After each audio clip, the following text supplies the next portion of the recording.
Book చేయాలంటే ఈ section ప్రకారం పర్మిషన్ తీసుకుని చేయాలి. అది చట్టం. తీసుకున్నారా? లేదు. పోలీసు వాళ్ళని తీసుకెళ్ళి లోపలేటువంటి నువ్వు జగన్ తప్పు చేశాడంటే జగన్ మీద పెట్టు కేసు. జగన్ వచ్చి నిన్ను లోపలెట్టాడు, నువ్వు వెళ్ళి జగన్ లోపలెట్టు. అసలు రేపు నుంచే పోలీసు వాళ్ళు ఎవడన్నా ఇప్పుడు ఎమ్మెల్యేలు వాళ్ళు ఫోన్ చేసి చెప్తుంటారు, ఏమండి ఏంటి ఇంకా అరెస్ట్ చేయలేదు అరుణ్ కుమార్ని? నేను చెప్పాం అంటే రాసి పంపించండి, ఆ కాగితం నోటరీ చేయించండి, ఆ నోటరీ చేయించి ఆ కాగితం పంపిస్తే ఆ కాగితం నేను ముందు వెరిఫై చేస్తాను, మీదో కాదో వెరిఫై చేసి అప్పుడు యాక్షన్ తీసుకుంటాను. పోలీసు వాళ్ళు ఎవడమాట అండి. ఇంకా ఇప్పటికే పోలీసు ఉద్యోగం అంటే ఎవడధికారులు కేడీగాడిని తీసుకొచ్చి లోపలికి వెళ్ళి సార్ అంటున్నారు. ఏమో రేపాడు ఎమ్మెల్యే అవుతాడో ఎంపీ అవుతాడో. ఎందుకు వచ్చిన రిస్క్? వాళ్ళతోటి మనలాంటి మామూలు మనుషులుగా ఉన్న వాళ్ళు అరెస్ట్ చేస్తారు, కానీ కేడీగాడు వాళ్ళని అరెస్ట్ చేయడం మానేశారు. రిస్క్ ఎందుకని? ఎప్పుడో మా చిన్నప్పుడు వచ్చింది అర్ధ సత్య అని ఒక పిక్చర్. అందులో అంతే ఒక కేడీగాడ ఏరియాలో పెద్ద నాయకుడు అయిపోయి ఎవరైతే పోలీసు వాడిని అరెస్ట్ చేసాడని పిలిచారా నాకు ఒక టేబుల్ మీద పెట్టి కాళ్ళెట్టి అలా నిలబడవు ఏమనుకుంటున్నావు అని చెప్పి వాడికేమో ఇటు సెక్యూరిటీ కింద వేస్తారు. మంచి సినిమా చూడండి. ముందు అర్ధ సత్య, ఓంపురి యాక్ట్ చేశాడు, గోవింద్ నిహలాని. జరుగుతోంది అది. వీళ్ళని తీసుకెళ్ళి లోపలేసారు. డీజీ లెవెల్ వాడిని. డీజీ అంటే ఇంకేముంది, ఇంకా డీజీ అంటే అయిపోయిన టాప్ లెవెల్కి వచ్చేసాడు అతన్ని. అందుకే అతను వెళ్తే ఏం లేదు మీరు ఎందుకు వచ్చారు అదే ఎందుకంటే అంటే అతనికి తెలుసు ఈ కేసుల్లో ఎంత అన్పాపులర్ అవుతుందో తెలుసుంటుంది. అందుకని అవనండి అంటాడు. పెడతారు ఇంకా కేసులు పెట్టడం. చాలా మామూలుగా ఉన్నాడు. ఒకటే ఏంటంటే నేను ఇంతకుముందు జైల్లో చూడటానికి వెళ్ళినప్పుడు ఇది లేదు, ఇప్పుడు కొత్తగా పెట్టారట.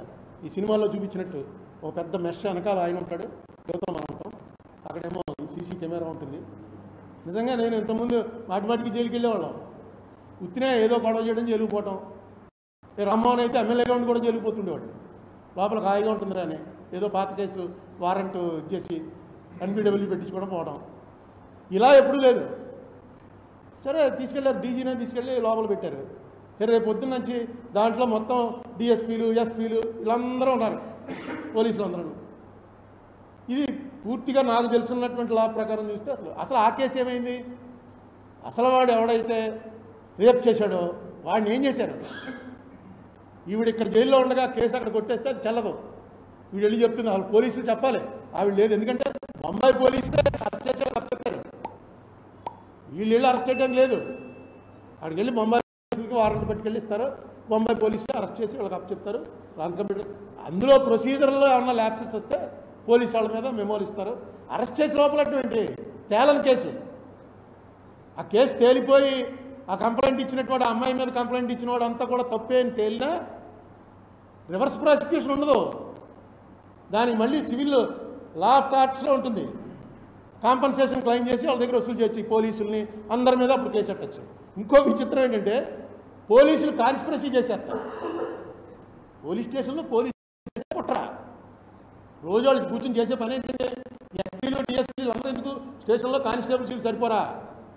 వీళ్ళందరూ కూర్చుని ఇదిగోనండి పలానా వాడండి అరుణ్ కుమార్ అన్నవాడు ఇలా నేరాలు చేసేస్తున్నాడండి, ఊళ్ళో తిరుగుతున్నాడండి, ఆడికేమో ఇక్కడ ఎమ్మెల్యే సపోర్ట్ అండి, ఎంపీ సపోర్ట్ అండి, ఏం చేయాలండి అంటే నువ్వు జాగ్రత్తగా వాచ్ చేయి. ఆడి దగ్గర వాళ్ళ ఇంట్లో పనిచేసే వాచ్మెన్ అడిగాడు ఊరు వెళ్తున్నప్పుడు జాగ్రత్తగా చూసుకుని ఏ కొవ్వూరు దాటిన తర్వాత తక్కువ కారు వచ్చేసి లాక్కెళ్ళి పక్కనే ఉన్న నల్లజల పోలీస్ స్టేషన్లో పారేసి ఫుల్ కోటింగ్ ఇచ్చేయండి.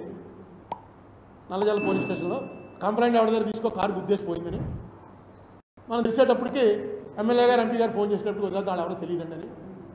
ఏం చేస్తారు పోలీసులు? బోల్డ్ అని పోలీసులు చేసేంత చేయకపోతే అర్థం. పలుకుబడి ఉన్నవాడు కనుక వాడు ఏమైనా చేయగలను అనుకుంటే